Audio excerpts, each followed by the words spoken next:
Alana? Yeah. I hope you don't blame me because you got some white stuff on your shirt. I didn't get any white things on my shirt. Oh, stuff. I thought you said... No, wait, I'm talking about my cream that I was putting on my hand. But... Again, I hope you don't blame me. Ah! Really? Sorry. It's a juvenile joke, but it is a juvenile one. Some things just work throughout the ages. Yeah, that one didn't. Oh, I thought it did. Yeah. That one didn't quite hit the mark. Oh my goodness. Oh my badness. Oh my badness. We just got back from the town hall. Yeah. Got back. We were in your living room. We were in my living room. We didn't go to the town hall on the Clubhouse universe. What did you think of it, though?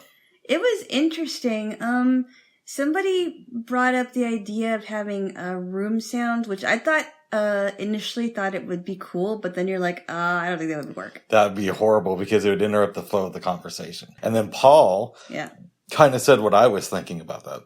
Yeah. And this was before I was on Clubhouse, but apparently when they first started, they did have room sounds whenever somebody would come into a room or request to go on stage. Yes. And it did cause some complications. It would work on other phone systems if they made it work, but this one I don't think it would be able to. So how would that work on chat lines then?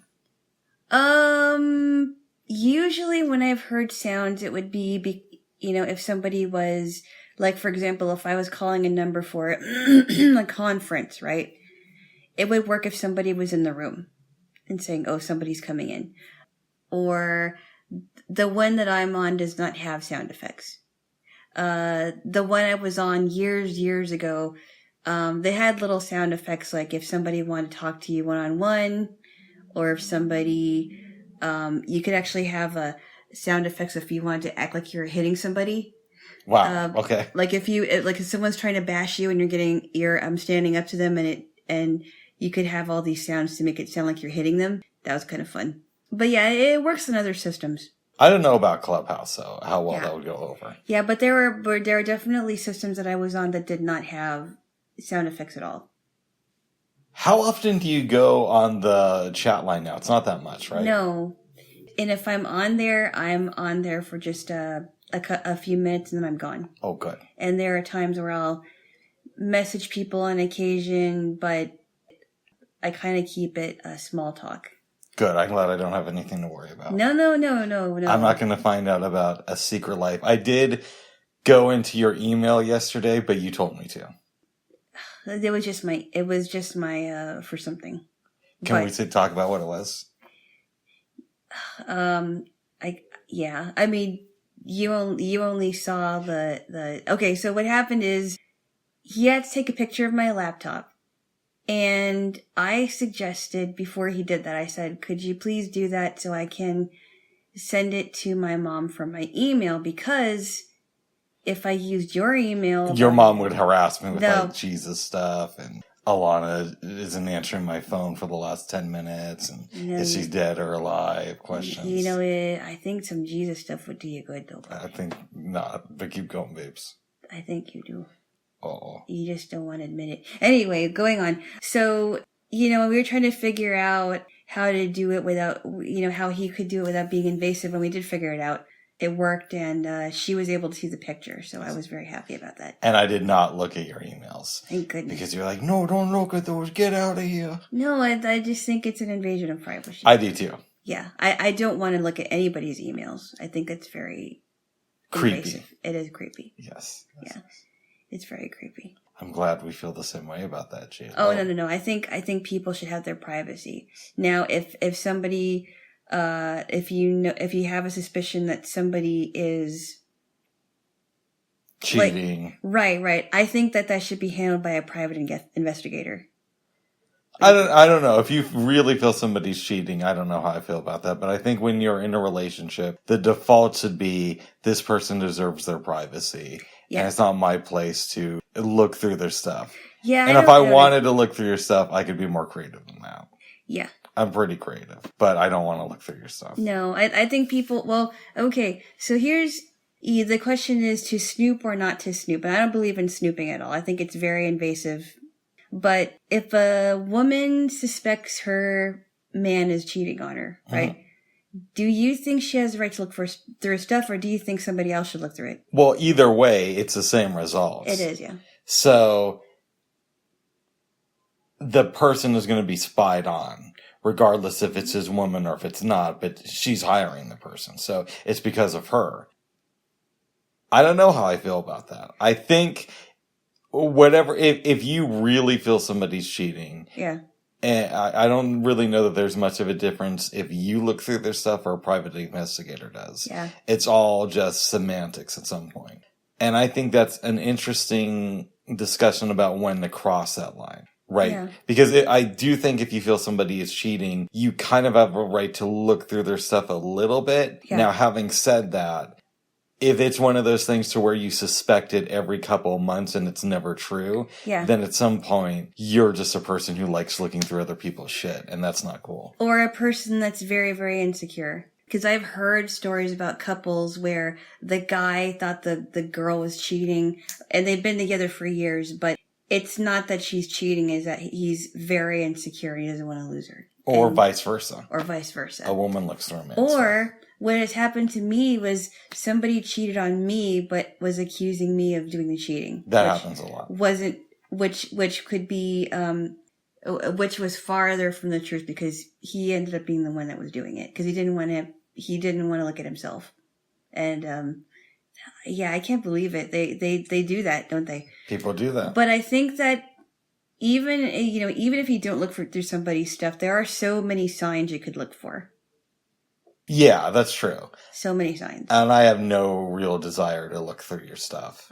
No. You know. And the way that I found out that this guy was cheating on me was of people telling me stuff like, such and such. I've also found out through friends, and it was horrible, very horrible. Yes. He'd come over with his girlfriend and they say, "Hi, Denise." I mean, Alana or No, it wasn't like that. Okay. It wasn't like that. It was. Well, I'll have to talk to you about that. Oh. It wasn't like that. It was, yeah. There was other things that happened. So I don't need to go into that. The general rule is just try to be a cool person. Don't look through people's stuff if you don't have to. And if the guy or girl is cheating on their current boyfriend, current girlfriend, or husband or wife, they're going to leave clues, whether they realize it or not, I think.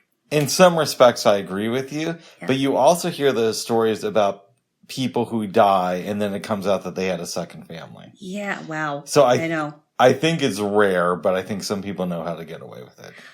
But there's that Chris Rock thing where he talks about you should never cheat on your girl because you're going to get caught. Mm-hmm. It doesn't matter if you're James Bond, you're going to do something wrong, you're going to get caught. Well, I think I saw a clip of, I think it might have been an Oprah show on YouTube, actually. Mm-hmm. This husband and wife were expecting a baby. She has the baby. They take care of, both of them are taking care of the baby. And then for some reason she dies. I don't know if she was sick or not. And he finds out after she dies that the baby is not biologically his because the guy who she had an affair with was trying to get legal rights for the baby. And I didn't hear the rest of the story, but I'm like, oh, that is so crazy. I hope you put that kid up for adoption. I would be super pissed if that ever happened. Well, I think I would be seeing red if that ever happened to me. If a woman ever had a kid to try to pass it off as mine and I found out it wasn't, mm-hmm. I would be off the charts mad. Oh, I would be too. Yeah. But he, from what I understand, he still wanted to raise the baby even if it wasn't his. And hey! Probably what she cheated. Bo, she died, Bo. She died. What? Ow, ow. So I was trying to tickle your armpit. Ow. You alright, babes? Yeah. So I was trying to tickle your armpit. Oh. Okay, I'll just tickle you. Oh, no. Okay. Anyway, we kind of went off subject. Our topic. I think that's probably the reason the wife cheated is because this guy was such a pussy. No. Stop. You don't know why, Bubs. Come on. That's what I think. That's what I think. See, that's the thing. You assume stuff. Ow. What? I was tickling you. No, not that area. I'm talking about the other one. Oh, sorry, babes. What happened? All I did was stick my this finger in your armpit. Well, I kind of hit over here, Bubs. Over where? Over here. Oh, here your boob? Yeah. Oh, sorry about that, babes. Owie. Well, that's okay. You kind of bit my hand last night by accident.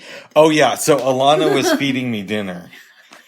And I was, trying to eat it, and I accidentally bit one of her fingers. It's okay. It wasn't deep or anything. It was like, ow, it hurts. I was like, I'm sorry. And I was feeding him pieces of chicken and a little bit of the veggies. We gotta talk about what dinner was like. We will, but before we get there, let's talk about tomorrow a little bit. Okay. We had talked about doing a virtual date, but you don't have any food. Not enough yet. Not enough. And you have no way to get food because you have a computer that isn't functioning. There is a way I could get it. So, well, we're getting to that, babes. Yes. And so you have to go and get food. Mm-hmm. Are we still doing the virtual date tomorrow, or is that something that you want to postpone to maybe Tuesday? I'm thinking we postpone it until the next day, I think. I'd like to do it this week, but because things have happened and, I'm kind of, I think that for this time we should postpone it till Tuesday, if that's okay with you. Okay. Actually, maybe Wednesday would work better. Wednesday? Yeah. Okay. Oh, you have a show, right? I have yes, and I'm supposed to have lunch with a friend. Okay. And I already had to postpone lunch for last week because I was doing a music room that came up at the last minute. Oh, okay. Yeah, so let's do Wednesday. That's fine. Nice. That's fine. Yeah. Nice. That's good. Yes. Okay. So, but tomorrow, I'm planning to, should I talk about this? I guess you can. There's going to be a market, I guess it's like a farmer's market that's going to be here tomorrow from 2 to 4. Which at your building in the parking lot. Yes, I've never been there. I'm guessing it's at the back entrance. And it'll be interesting. I'm kind of wondering how it's going to be set up and if I can get someone to to help me get some stuff. I'm sure there will be people available. I hope so, babes. I hope so too. Yes. I've met some nice people in my building, so nice. We'll see. Yes. So I'm kind of excited. I love farmers markets. They're good stuff. Oh yes, and they have like the freshest baked goods and the freshest veggies and fruit. Oh, it's great. And I just burped. Thank you. You're welcome. Actually, no, thank you. Oh my goodness, babes. Now, Alana. Yes. We read or listened to our book separately last night. I thought we were going to talk about dinner yet. Okay, let's go to dinner then and go out. This will be like Pulp Fiction. We'll do dinner, then go back to books. Okay. That's fine. Yes. So, we had a little bit of, one little close call because, I chopped up all the veggies, put them in a pan. Rick, was cooking the chicken thighs and they were at a really high heat and the alarm went off, but he, turned it off pretty quickly. And I was thinking to myself, oh my goodness, what if my mom and I were here and we're not quite as tall as he is. Mm-hmm. And I'm thinking, how are we going to turn off the alarm? Because we're going to have to, really reach up there. I guess we'll figure it out. But it turned out to be really good. I chopped up some bell pepper and asparagus, and I also de-thawed some broccoli, and it turned out super good. It was great. Oh, and the chicken was really flavorful, and you didn't use a lot of spices, right? No.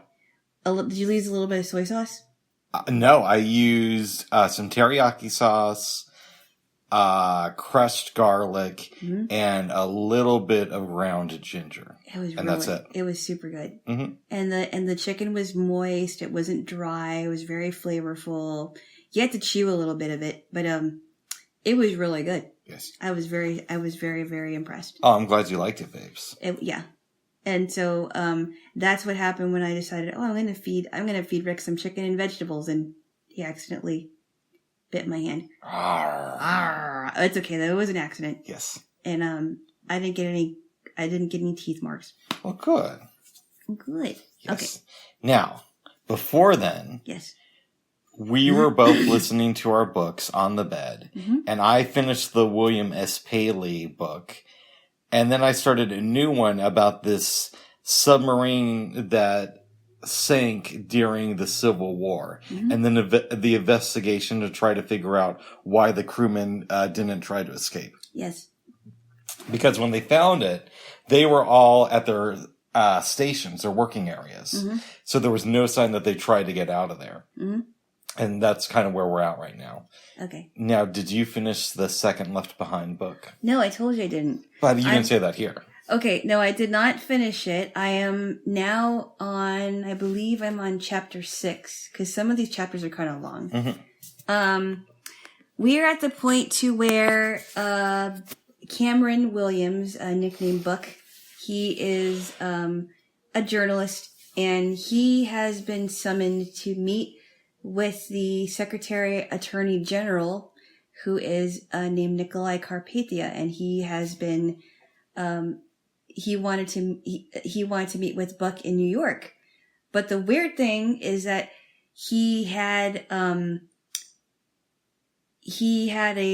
way to get on to first class, so somehow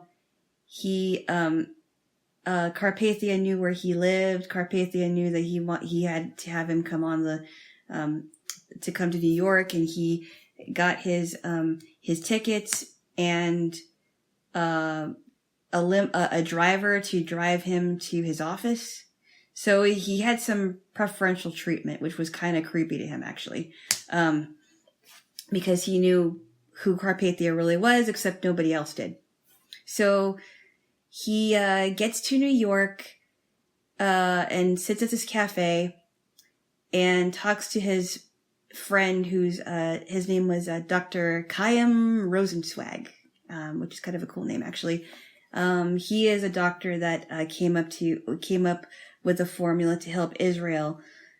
I forgot what it was, but he has been working closely with Nikolai Carpathia, who Buck now realizes is the Antichrist, and Dr. Rosenzweig does not. And so he's now I'm at the part where he's meeting with Carpathia and trying to figure out what Carpathia wants to do, and he wants to have this global disarmament initiative to make the world a one world government, which Buck is really, really, really creeped out about, because that's what he has been reading about the prophecies that are to come, and so that's where I am right now. It's really interesting to reread it again. I am not a Bible scholar. Neither am I, but okay, I am a reader. Is the Antichrist like the devil, or is he just like good buddies with the devil, or how does that work? No. The Antichrist is, well, I guess you could say that he is working he's definitely in league with the devil, for sure. He is the one that will promise peace, and he's also peace in the form of a one world government, where everybody has to take the mark of the beast, which is prophesied to be on the foreheads or the hands of people. So once they get this mark, the people can't buy or sell things, and there's a lot of things that they can't do. But this doesn't happen until the 7-year tribulation, when all the believers are taken out of earth. And that's if we assume that what the Bible says is true, which I don't, but you do. Absolutely, I do. Yeah, I think that there is such a time as now is. I believe that it's getting closer and closer and closer to what's supposed to happen. I think we're getting closer to the end, but I don't believe that the narrative in the Bible is correct. But That's neither here nor there. That means that just means that you need to study, Bubs. That means that you need to study. Instead of just assuming that what you heard was correct because you were faced with indoctrination as a child. Well, first off, let me ask you a question. What if you woke up one day and I was gone, and not only that, but a whole lot of people are gone, and everything is chaotic, but you are left behind? But what if I don't? What if that never happens? I could say the same. Obviously, that would suck. But what if that never happens?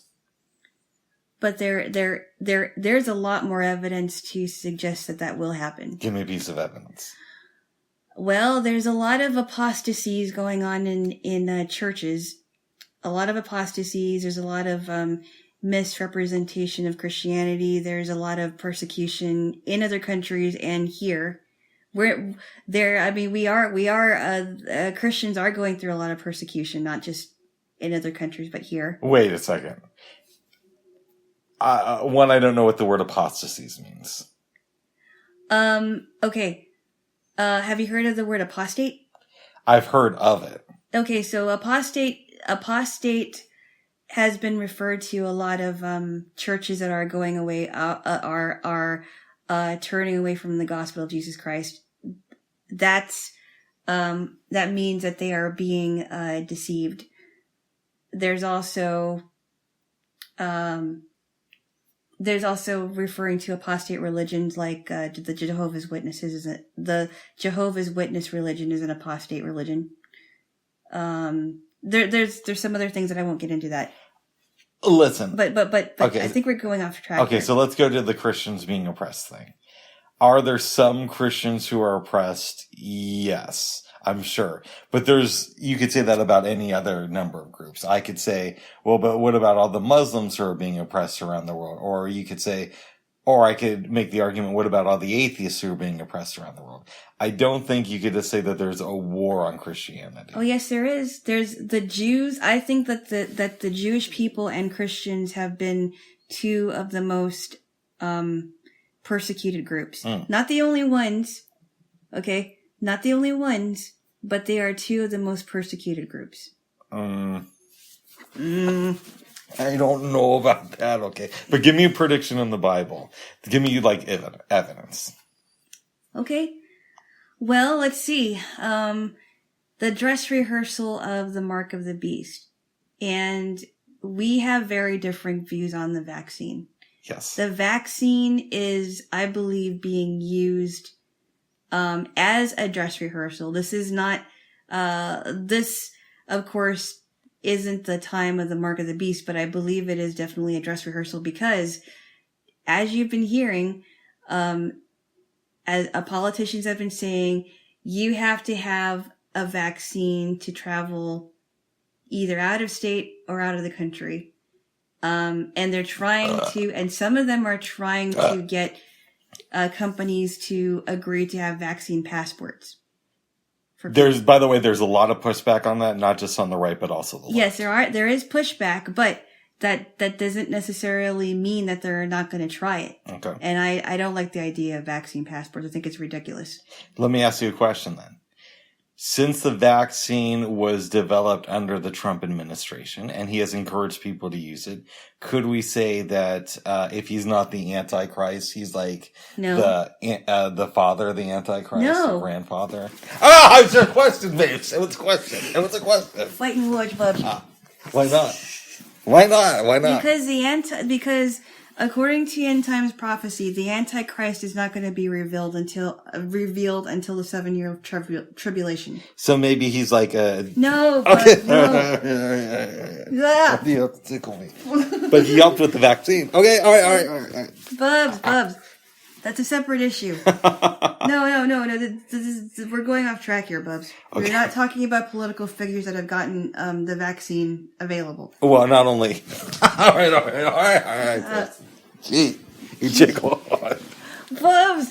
What? Come on, Bubs! What? You tickle a lot. I know. But to answer your question, I'm not worried about waking up and being left behind because I don't believe in that stuff. Well, you have made statements, and I know you've made statements I have. that you believe that you're going to go to heaven, and I said I don't know if you. Well, I'm not sure if that's. Let me contextualize that. And you also made statements that you're all right with Jesus, but you don't. But I don't even know that you understand that either. Let me contextualize that. So it's not like I'm saying one thing here, and then when we aren't recording, I preach about Jesus in heaven. I don't want people to get that idea, because that's not true, as I think you would agree. What I believe is, if there is a heaven, which I'm not convinced that there is or isn't, because I am an agnostic, but if there is, I believe there's a very good chance that I'll be there. And I don't believe in Jesus, but I do think that if Jesus is as cool as his followers like to pretend he is, then I'm probably going to be all right. Okay, that's kind of a contradiction there. Why is that? Because I don't know how you can think that you're all right, that you would be all right. I don't know. No, it just seems very contradictory. What I'm saying is, if that stuff is real, and I don't believe that Jesus Christ is the Messiah. I don't believe there is a Messiah.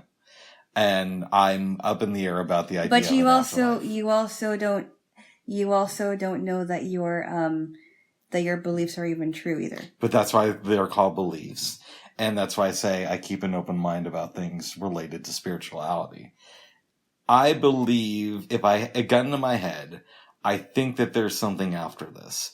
But do I think that we either suffer forever or in eternal peace? No. I think whatever version of reality is after this, there's probably great and bad stuff that happens there. I don't see why the struggle between, our pain and our pleasure would suddenly go away just because we're in a different plane of existence. Now, I could be completely wrong, but that's why I keep an open mind. Uh-oh. Yes. But I also do believe that, at the very least, Jesus would think I was cool if he is real. Yes. That's why I'm going to give a study in a couple weeks.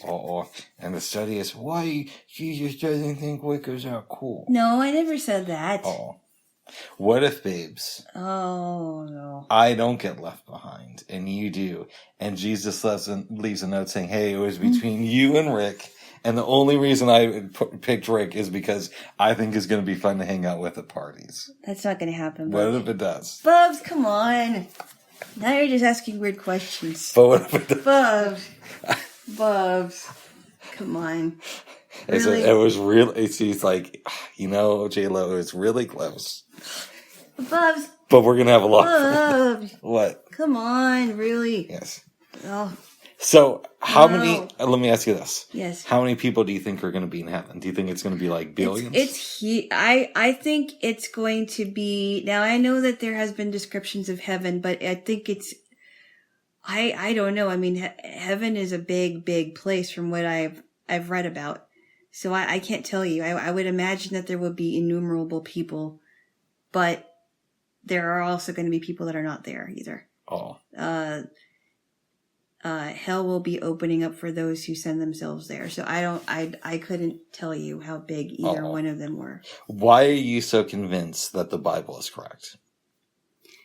Because there's so much evidence that point to an all-knowing, omnipresent, omniscient God, and it's not just because of creation. It's not just because of what he has created, but it's because of what was I going to say now? I lost my thought. Well, let me ask you this. Couldn't all be true? Couldn't it be true that there's an all-knowing, all-present God, but that the Bible is a misinterpretation? No, I don't believe that. Why not? Well, think about this, Bubs. Okay, there's so many discrepancies in other religions. Like the Muslims believe that Muhammad, so remember when I told you about Ishmael? Okay, go ahead. Ishmael was the son of Abraham that wasn't chosen. Okay, Ishmael Isaac in Christianity was the chosen.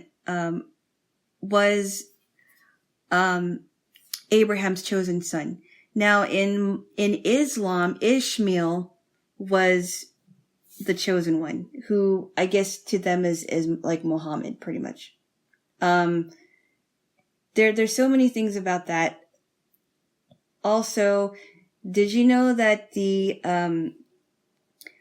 and of course you hear about Islam's killing people and dying for martyrdom. That sounds very, very, very, very, what do you call what word am I looking for?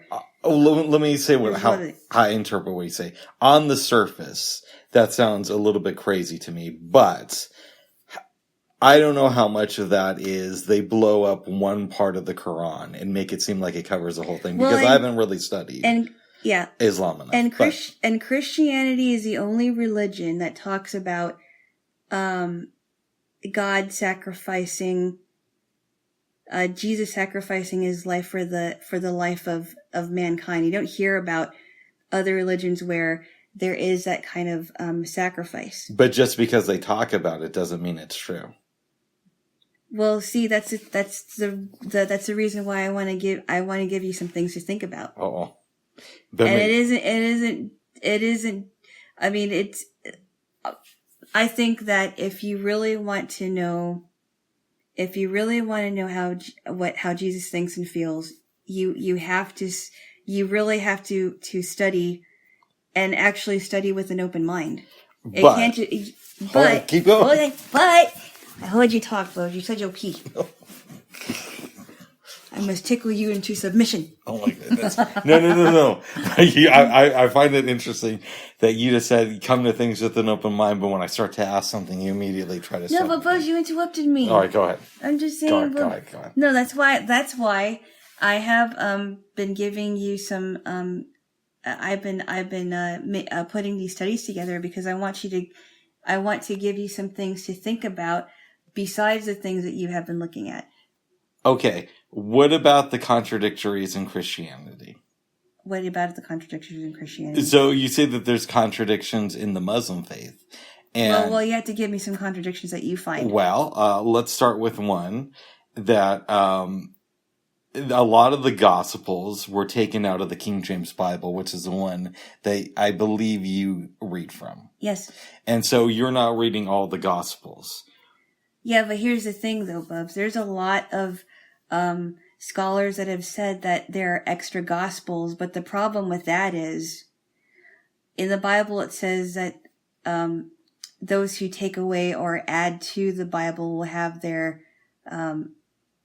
will be judged for that. And I think a lot of people that claim to have extra Gospels, I have a lot of questions about that. But how do we know that the editors of the King James Bible aren't the ones? Maybe they took away. That's why, Bubs, I want you to listen to that documentary that I suggested that you listen to, the one that I told you about. The one where it was like an hour and a half of bashing Catholics. It's not just bashing Catholics. Okay. It's not just talking about Catholics, but it talked about all the people that have died to preserve the Bible the way that it is. I watched about an hour and a half of it, and I'll go back to it, but at this point I haven't seen anything about why. But Bubs, it isn't just because of Catholics. It's part of it. But what came out afterwards? Okay, let me ask you why, from your interpretation, because you saw the documentary all the way through, did. And I didn't. Yes. Why is it okay that all these extra Gospels aren't part of the King James Bible? It isn't okay. The Bible makes it very clear that if anybody preached to you, it says in one of the scriptures, if anybody preached to you another gospel, and I think Paul was talking about that because Paul wrote epistles to the Romans and the Corinthians and the Ephesians, the Galatians, and he was talking about if anybody preached to you another gospel, let him be accursed. And that also means if anybody says that this is another gospel and it isn't in the actual Bible, let them be accursed. So there's something very, very, I have a real big problem about that. Okay, that brings up a couple questions and then we can drop it. Thank you. How do we know that Paul actually said that as opposed to it was put in there later, either when it was translated or before then? And maybe Paul didn't actually write that in his epistles, right? What? So we're assuming that Paul actually wrote it because it's in the book, but we know that the Bible has been altered since its inception. So how do we know that Paul actually said that? Well, it's like I said, Bubs, you have to, I would suggest that you read books by, Christian apologists, because they make a case that, they make cases that, talk about these questions that you're asking. And I also think that, that in order for you to understand that, studying scriptures is also good. In fact, one of these days I want to read a book by, Josh have you heard of Josh McDowell? No, I'm not in this world like you are, babes. Bubs, how are you going to understand it? You could ask me all the questions you want to. But you've read these books. Why can't you give me I haven't read a book by him. Okay. I haven't read any book by apologists. Go ahead. I'm just saying that, I could point you in the right direction. Yeah.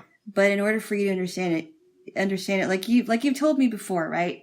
You've got to, how you've, talked to me about studying history. That's the same, take those same things that you think when you're studying any kind of history and use it to study those things that you don't understand. I have 2 more questions for you then. I thought we were going to drop it. We are going to drop it after these 2 questions. And then we're going to talk about movies, ice cream, and Louis C.K. and his brilliance. So if you haven't studied these Christian apologists, how do you know that your faith is true? If I don't? Well, because you said that you haven't read these books. Well, the only reason why I would ever study them is to, find out a way, because why they're called apologetics.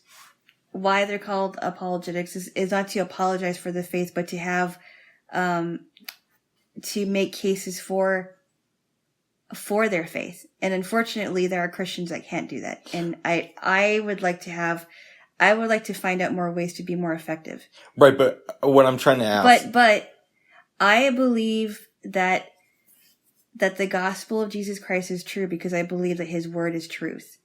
And it isn't just because I grew up with it, but when it became real to me as a teenager and I wanted to study more, and especially when I got my Bible and I studied it more and more and more every day, just like I'm doing, I believe that it is true, and I believe that I can't be shaken from it. No more questions. No. But you say that there's contradictions with every religion.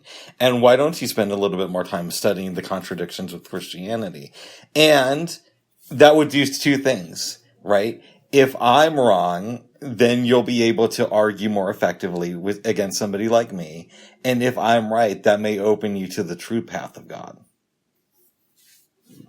Mm-hmm. Really? Yeah. And also, so I have one last question. Babes, what are you doing? Oh, come on. One last question, babes. Keep an open mind. Come on, babes. Oh. Well, give me a kiss first. No. Yeah, because I don't want to melt down, Jaylo. I'm not melting down. I'm just, Oh my goodness. That's how I feel about it. I have one more question about the good. Oh, stop. For now. Stop it. And then we'll drop it. Mm-hmm. So, we are led to believe that Paul said in his epistles that you should not take away or add to the Bible. Well, that was actually mentioned in Revelation, but I believe he was talking about him and any other apostle that was preaching the gospel. If anybody preached to you another gospel other than the gospel of Jesus Christ, let him be accursed. Okay. I need to study this more. Yes. But what I've heard is that there is a gospel of Jesus Christ that is used in the Gnostic churches. Again, I don't know that as fact. I should have done my research, but I was expecting to talk about ice cream in Clubhouse today. Yeah, we went off the wrong track. Okay, but my point being, babes, is that how do we know when he was making those statements? For all we know, he meant to include other gospels, not just the ones that are in the Bible that we know of, right? How do we know that for all we know, he was saying we shouldn't take away or add from these 12 gospels instead of the 4 that they have? Does that question make any sense, or do I have to rephrase it? Oh, you mean like the books? The 4, Matthew, Mark, Luke, and John. Yeah, how do we know that when he was saying the statement, we shouldn't take away or add to it, he was saying, well, we shouldn't take away or add to the 9 that exist now, or the 12? He actually did not say that. That was John in Revelation. Okay, how do we know John wasn't saying that? That's exactly what he said. He said these 4 gospels. No. I think we're mixing up scriptures here.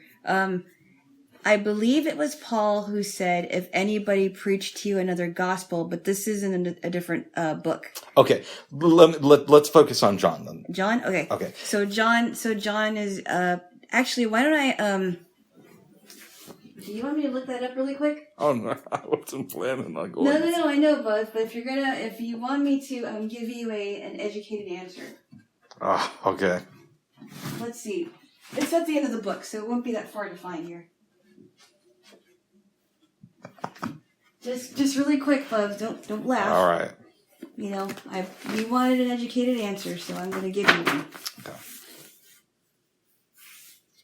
Let's see. Okay, that's right. Okay. So let me see if I can find it. This is in the last chapter. Well, I hope so. Why Jaylo is doing this? I want to talk to you about mutual funds. Okay. Why you should invest in mutual funds for your family. Oh, stop it. No. In case you go to hell. Don't you want your family to be protected in hell? Bubs.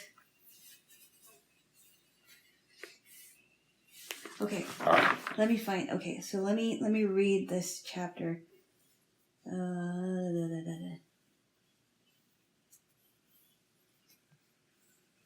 Okay, so this is verse 18. Okay. For I testify unto every man that heareth. Hold on. That heareth the words of the prophecy of this book. If any man shall add unto these things, God shall add unto him the plagues that are written in this book. And if any man shall take away from the words of the book of this prophecy, God shall take away his part of the book of life and out of the holy city and... Hold on, let me read that again. Sorry. And if any man shall take away from the words of the book of this prophecy, God shall take away his part out of the book of life and out of the holy city and from the things which are written in this book. He which testifieth these things saith, surely I come quickly. Okay. Okay. So it's talking, and it isn't just talking about the book of Revelation, but it's talking about the Bible. Okay. So there's a couple of things that I found questionable in there. It didn't say the number of the books, right? So the assumption is then when you get a King James Bible and he says that, it just refers to the King James Bible. But how do you know in his time when he was writing that one, we're assuming that it wasn't misinterpreted through translation or through people doing weird editing. So let's say that John actually said that. How do we know that when he said that there weren't more books to the Bible and he just assumed that people weren't going to take away from those books out of the main Bible? And so I said, Bub, you have to. This is one of those things where, I'm not going to have all the answers for you. You're going to have to study these things with or without me. Oh, I think it would benefit you to study this stuff too, Jaylo. Like, I don't want to study my faith. I want to kill other people. Bubs. I love you, babes. But let's get back to Left Behind. So you're enjoying the book so far? Oh my.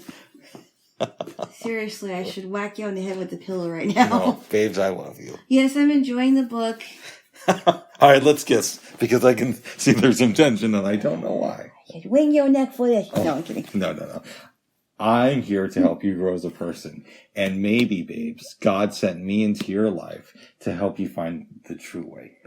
No, I think he sent me in your life to help you find the true way. Well, you think that, but, this might be your last chance for salvation. This may be your last chance It's probably not my last chance, but it could easily be yours. Now give me a kiss. A real kiss, babes. We don't want you to go into hell. Do you want to hear my southern accent? No. No. I'll talk about the pride I have. Bob! All right, give me a real kiss. Okay, stop it. Give me a real kiss.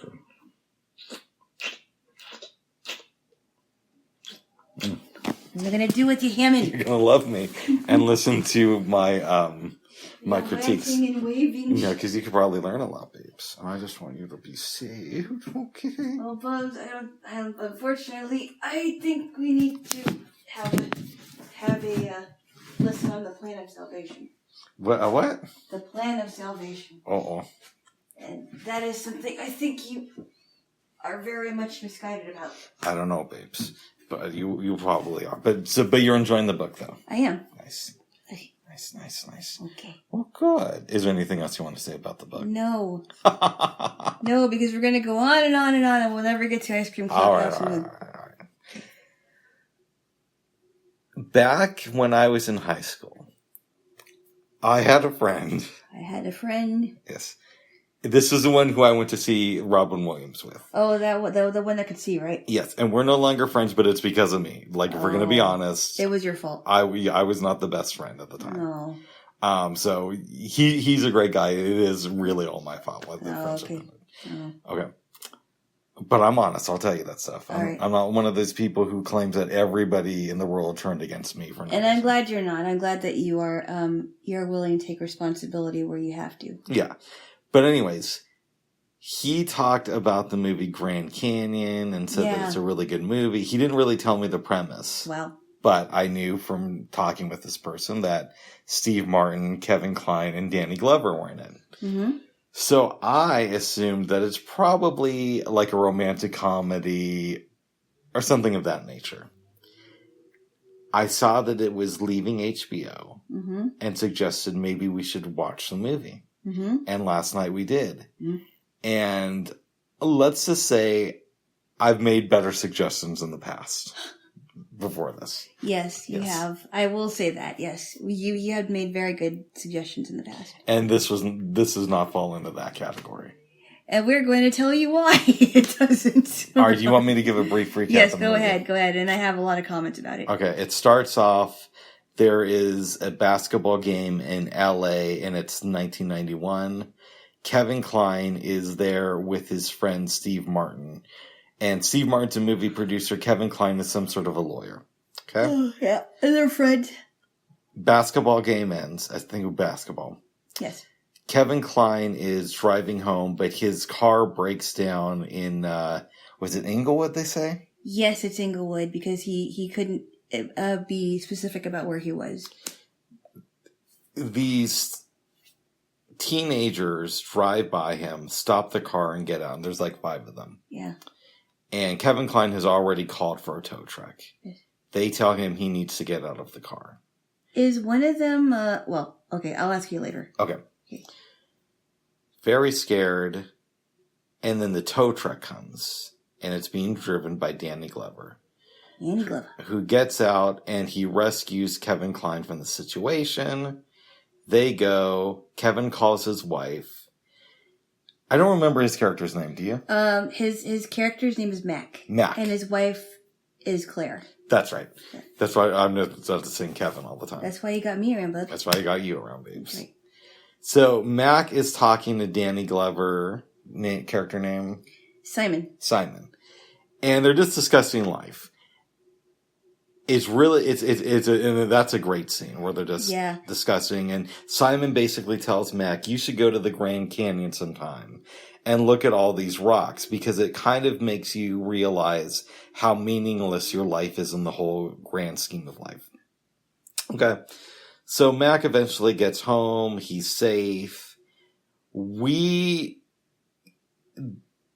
get to see Mac and his wife take their son and drop him off so he can go to summer camp. It's weird that they named their son Roberto. Roberto. He's a white kid. Yeah, I know. I thought it was very strange. But he was named after Roberto Clemente, who was a baseball player, I believe. Oh, that's right. I think you told me. I think you said something about that, right? Mm-hmm. Or they did. Yeah. They did in the movie. Roberto. When Mac is talking to Simon, he mentions it. Yeah, Roberto.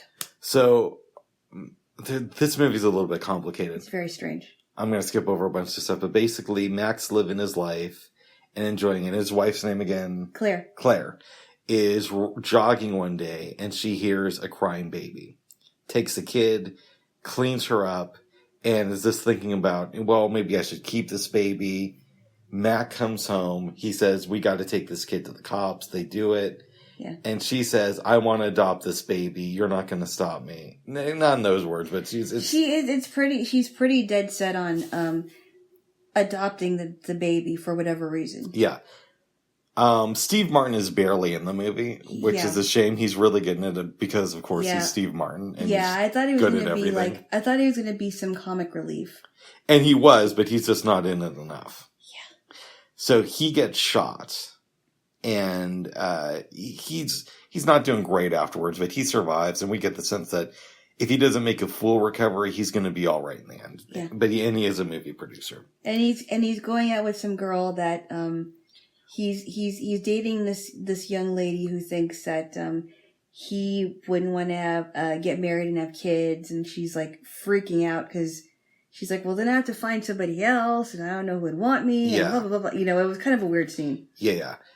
Mac has slept with his secretary once, and she has a friend, and we're going to get back to that, but that's just a little bit of foreshadowing to let you know that. Now, to concentrate on Simon. We get the sense that he's a hardworking man. He's really good. He cares about his family. Mm-hmm. And his nephew... Otis is very much into gang life. And Otis is raised in a bad neighborhood. His mom and sister care about him, but there's really not much they can do. I don't know what I don't know what his mom's name is. Mother of Simon. Mother of Otis and Kelly. Mother of Otis and Kelly, sister of Mac. Yeah, I don't know what her name is. In any event, at some point, Kevin Kline tracks down Simon and takes him out to breakfast, which is also a really great scene. Uh-huh. They're leaving the restaurant.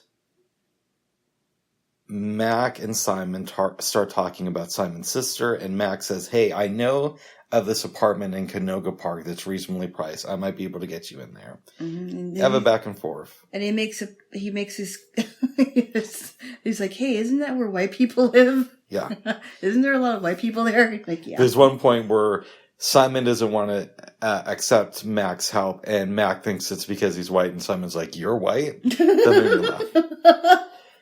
In any event, Simon rethinks this, and he takes the sisters, Otis, and the little girl, and they move into Canoga Park. Canoga Park, yeah. Okay. But Otis still has gang issues. Mm-hmm.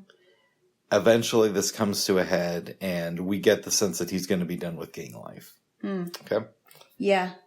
I'm almost done with the description because this could go on forever. I know. Yeah. Mm-hmm. And if it seems like it's all over the place, that's partially because the movie is as well. It is very all over the place, yes. Yeah.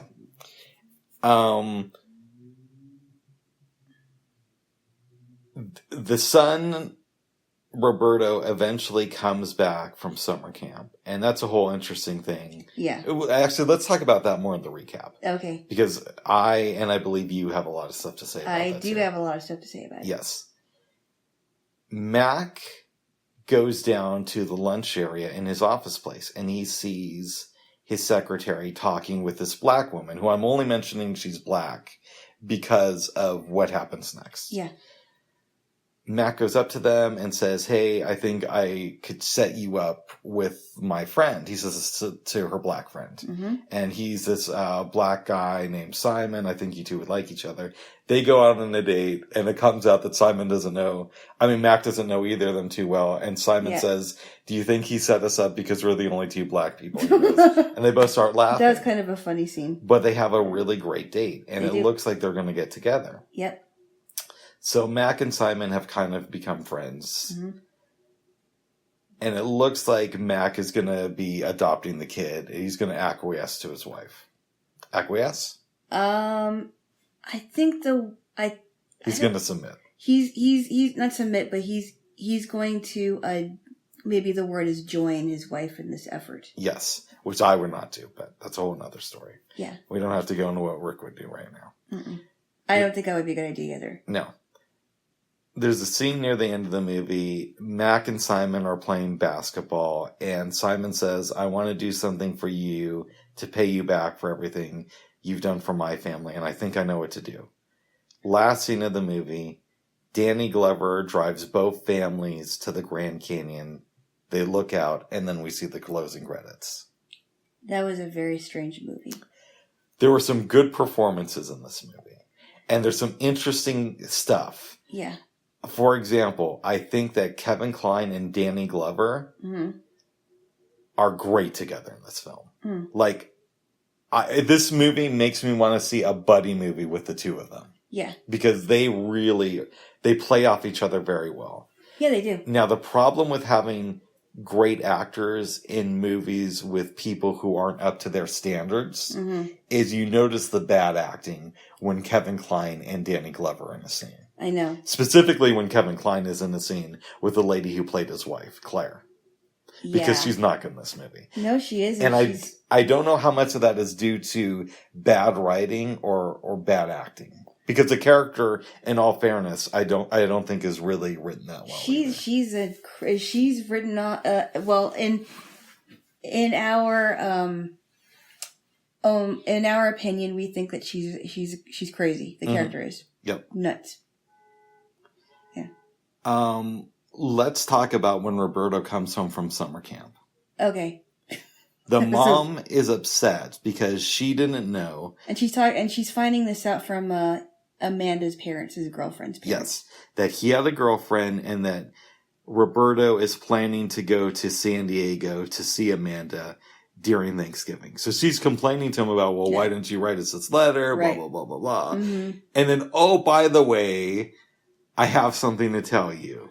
And then they get onto this tangent about, do you think me and your dad are going to get a divorce? But that's not the thing that she initially wanted to tell him. It's that they might be adopting this kid. Right. Like, you think that's a little bit more important than your son has a girlfriend. Yeah, that's more important. And then not only that, but she doesn't tell Mac until he gets home and sees the baby. Yeah, that she has a baby. And I'm like, why is she not... And she's, he's like, hey, do you want to eat out? And she's like, no. He called her from work. Yeah, no.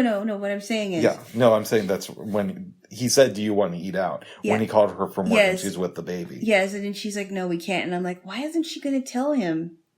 You think that's something that you might want to call your husband about. Exactly. Mm-hmm. Instead of like him coming home and looking at a baby, it's not his baby. It's like, what is this baby doing here? It's very weird. Yeah, there's just too many things that don't make sense in this movie. No, there isn't. They never talk about their marital problems. Remember when they were cutting veggies and whatever it was they were cutting, and he cut his finger. Yeah, he cut his finger, and they never addressed their marital problems, or you don't know. Obviously, he probably recovered from his wound. Yeah, we don't know if it was really bad. It was weird. And then the secretary, I don't know what her name is. They might not have said it, honestly. Yeah, maybe she's just a secretary. Didn't she say that she didn't know Jane very well? That was her her coworker? Oh, it's possible. I don't know. But what I don't understand is she's getting upset with Mac because he said, no, I don't want you to be my mistress after they had that night. But she knew, right? She knew that he was unobtainable. Yes. And she's like, well, you helped that guy find the love of his life. And, what am I? I'm just, I just feel horrible. And I'm like, she's not exactly at fault because she knew that he was a family man. She knew that he was married. Not exactly innocent. Not exactly innocent. Yeah. That's why all the people that get into affairs, both, as far as I'm concerned, both parties are to blame. Mm-hmm. Yeah. I'm going to give you a make-believe scenario. All right. Okay. Lawrence Kasdan directed this movie. Yeah.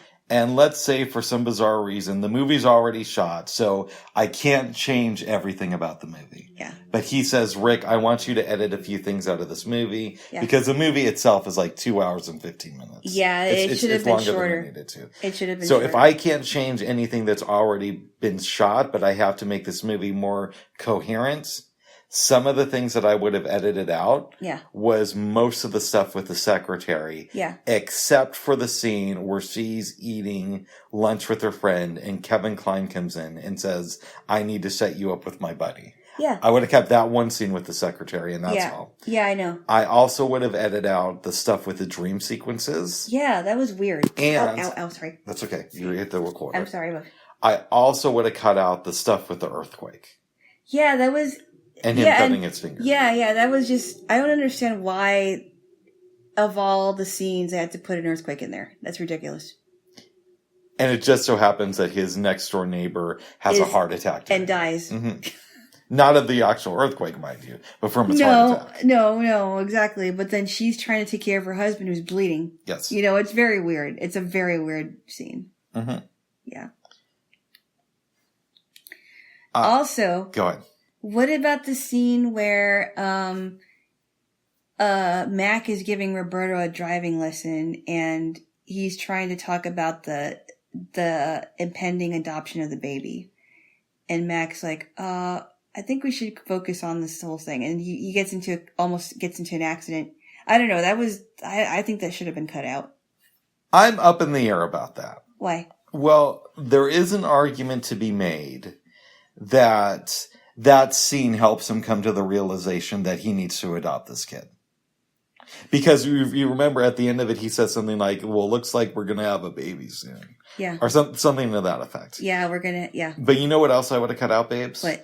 I would have cut out the scene in the car with his wife and Roberto. I would too. Yes. It just doesn't make any sense. I would have kept everything of her talking to the parents of Amanda, but I would have cut out that scene, and I also would have cut out the scene of Roberto at summer camp talking to that little kid. I know, it doesn't make any sense. It doesn't add up. It doesn't add to the story whatsoever. What about the scene where, well, I guess you couldn't cut that one out because remember when when their house got shot up, that made sense to me. Yeah, okay. It wasn't Kevin Kline's house. It was Danny Glover's sister's place. Yeah, that's what I mean. Yeah. I would have kept that in. Yeah, okay. Do you think that the lady who played Danny Glover's sister was a good actress? Was that Alfre Woodard? Because I remember reading somewhere that she was in this movie. Oh, that might have been her. I don't know. She was good in this movie. Yeah. I don't think that was her, though. Was it? I think I read somewhere that she was in this movie. I don't know her work that well. Okay. I know she was good in Star Trek. She was in Crooklyn. She was in Crooklyn. She was the mom in Crooklyn. But I think of her more from the lady from Star Trek. Oh, she was also in Desperate Housewives. Okay. But I had stopped watching it by that point. Okay. She was okay in this movie. She was fine. I think if you would have cut out 30 minutes from this movie, it still wouldn't be great, but it would be a little bit more watchable. I know. Mm-hmm. And it would have been a little bit more coherent. Yeah. Yes. Yeah. Now, again, I thought Steve Martin was really good in this movie. There's a couple of cool things with him. I like, even though I don't like later on in the scene where his girlfriend goes off and starts crying, I like the scene where they take him down and he's leaving the hospital and he tries to give his medical attendant this money and he's all like, I never do this. I never give money away. Ask anybody. This is a rare thing that's happening. Yeah. That made me chuckle. Yeah.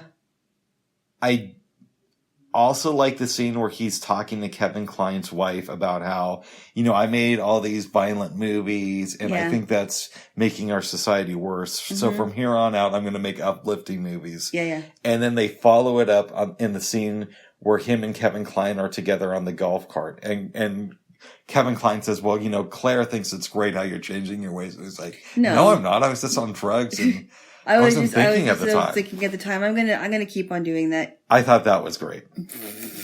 That was great. He's great in every scene in this. Oh wow! But there's so much here that just doesn't add up. I know. I think that it would be cool to have more of him in comedic scenes like that. Yeah. Yeah. You know what this reminds me of, babes? What? Years ago, I got a bread machine for a Christmas present from my grandparents. Yeah.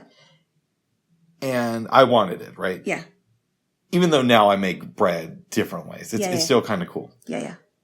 But when I first tried to use it, I had a loaf of bread that came out and it was like partially edible. Oh no. But a lot of it was still flour because because yeast is different at different levels. Yeah. And I was going off what was in the booklet, but I really sort of Googled it. And oh no. What year did you get it? Oh, this was so long. This might have been 2012. Wow. 2013, something like that. But in any event, part of it was edible, but part of it wasn't. And that kind of reminds me of this movie. Okay. Parts of it work and a lot of it doesn't. Didn't work. Wow. Yeah. Did you end up keeping your bread machine? Yeah, I still have it. Oh, you do? I could potentially give that to you now, actually. Oh. Potentially.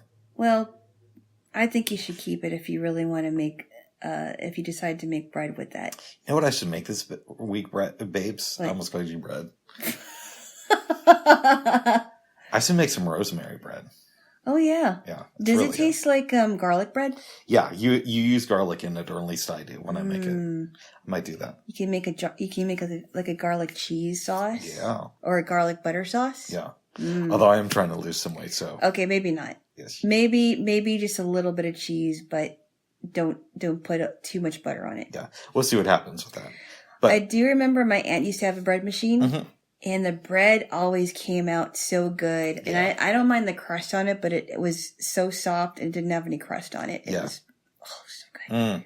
With a little bit of butter on it. Oh, it was amazing. Yes. It was a bread maker. Yes. It's good. You could probably make cinnamon rolls with it. You can. I haven't done it, but I've seen recipes for it. I think you should, Bubs. Yeah. That's a possibility. Yeah. Maybe I'll do it both ways one day. And it'll just have like extra bread.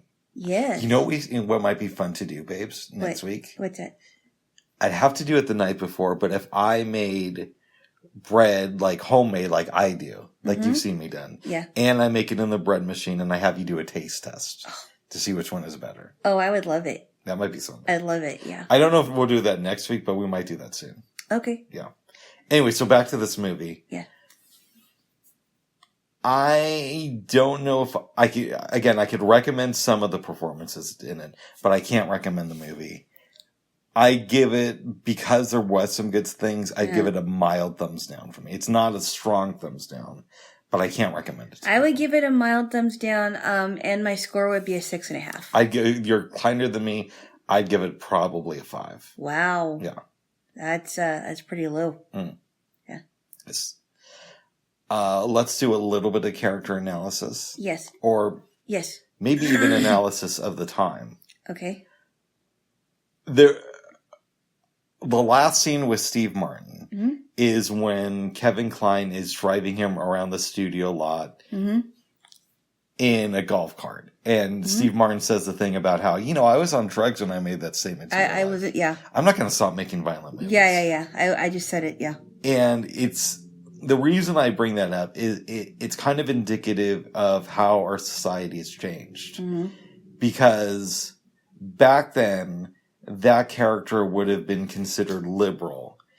And I think if somebody watched this movie for the first time, they would think of, and not know the context of when it was made, they might think of Steve Martin's character as being conservative. Oh, because of what he said to Claire? Because of what he said to Kevin Kline about how I'm not going to stop making violent movies and going on about that. Yeah. And I'm wondering, what do you think about that? about how our politics kind of changes and how that can affect how we view characters in pop culture. I'm not sure I don't know if I understand it. So, because I know what I know, I consider Steve Martin's character in that movie to be liberal. But I think if a younger person who didn't understand the political climate of the early 90s were to watch this movie today, they would probably look at his character as more conservative. How so? Because of how he's talking about how he doesn't have to change movies, and movies don't affect the way young people act. Or the way society in general behaves. That's interesting. I'm not too sure I agree with that. Okay. I mean, when it comes to politically, I understand the whole uncensorship thing. Mm-hmm. When he says, I'm going to keep on making it. I don't care what anybody says, right? But I don't know that because he's not censoring it, that actually makes him conservative. No, I'm not saying it makes it conservative. I'm saying a young person would watch this movie today and who doesn't know the context of the time, and they would think that he was conservative. Because he didn't want to change. Yes. Okay. Yeah, I understand. Okay. But I see him as liberal. Oh, I do too, actually. Okay. Yeah, I would agree. Nice. I would absolutely agree. Nice. Well, good. But he's like one of those old school liberals. He's like me, because I'm like, in some ways, I'm like an old school liberal. You know what I mean? I guess. You know what I mean. I wasn't really versed in politics back then, bub, so I have no idea. I mean, I'm guessing that the 90s liberal would be considered a more moderate one today, right? I don't know about that, but I would consider myself more of a 90s liberal. Okay. Yeah. And it's weird because a lot of people who consider themselves more 90s liberal call themselves conservatives now. And I just call myself liberal because I still have the basic liberal tendency. Yeah, of hey, let's be cool with everybody, but you can still give them shit on occasion, but within reason. Okay. You're just like, oh, I don't know, Bubs. Oh. What's you thinking, babes? I'll let you have that one, Bubs. Okay, babes. What about, let's talk about, the character of, I was going to ask you a question about the teenage boys, because obviously they were in a gang. Yes. Was one of the boys, Otis? No. It wasn't? No. Well, I just wanted to ask, Bubs. I wasn't sure. No, of course not. Okay. That's what I thought. I just wanted to make sure. Because we never see them again. No. Yeah. I don't think we need to see them again. I don't think so either. Yeah. Yeah.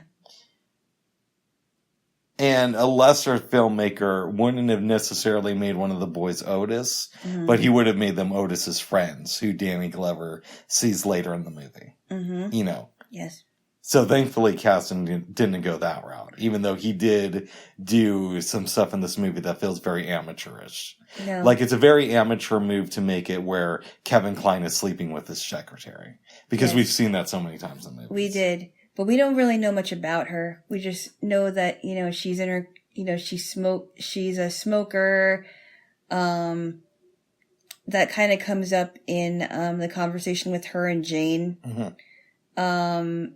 And, Jane's kind of, giving her some advice about that. Like, well, how do you know that, why is he hanging out with you if you know that he's a family man and, and he loves his wife? But she cleared that up by saying, well, we only slept together once. And he said, no, I don't want to have an affair with you. What do Mac and Claire teach us about midlife crisis? It can get out of hand. It can get out of hand, and then they don't know what direction their lives are going in. Do you think they're still together today? I think they try to make it work, yes. I mean, it could go either way. I don't think he ends up, obviously he doesn't end up with the secretary, and for good reason. She ends up with the cop, it's implied. Yes, she ends up with the cop, yeah. But I think that they try to pick up the pieces of their marriage and salvage it. I'd like to think that. This movie was released around the same time as the Rodney King riots. And it's, not exactly. I mean, I think it's a little bit before, or at least the movie was in production before that happened. But things just don't happen in a vacuum, right? And it's based in LA. Half the cast is black and half the cast is white. Right, yeah. So on some level, I am assuming this movie was trying to make a statement about race. But I don't know what the statement was.